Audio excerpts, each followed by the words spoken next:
अस्सलाम वालेकुम व्यूअर्स।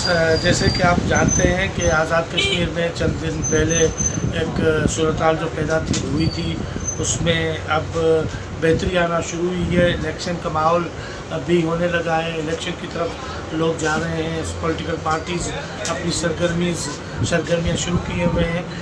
तो कहा जाता है कि उससे मसाइल का हल जो है वो सियासत में, मुज़ाकरात में होता है। लेकिन आपने देखा कि जो अवामी एक्शन कमेटी है, उस अवामी के एक्शन कमेटी ने आवाम के लिए काफ़ी सारी मुश्किलात जो हैं वो बनाए रखी। नतीजे में ये हुआ कि कश्मीर के लोग जो हैं उनके लिए ज़िंदगी गुजारना, चहल कदमी करना, एक जगह से दूसरी जगह जाना वो बड़ा मुश्किल हो गया आज़ाद कश्मीर के पुरअमन शहरियों के लिए।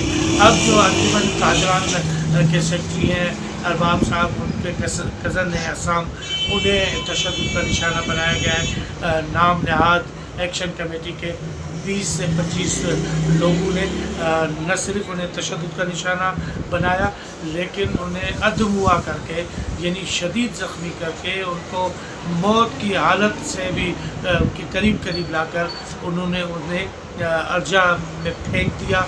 नतीजे में आम लोग जो हैं उन्होंने कानून नाफिज करने वाले इदारों ने, पुलिस ने उन्हें हॉस्पिटल पहुंचाया। उनकी अभी देखभाल की जा रही है और इंतहाई जो हालत है वो बुरी बताई जा रही है उन ज़ख्मियों की।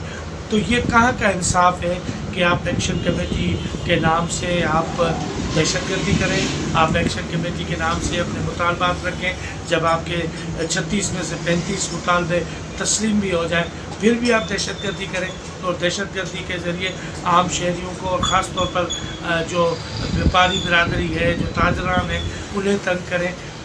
इंतहाई ये जो है काबिल मज़म्मत अमल है। इसकी न सिर्फ मज़म्मत की जानी चाहिए, जो लोग इन्वॉल्व हैं इसमें 20 से 25 लोग, उनकी निशानदेही होनी चाहिए, उन्हें कैफ़रे किरदार तक लाना चाहिए।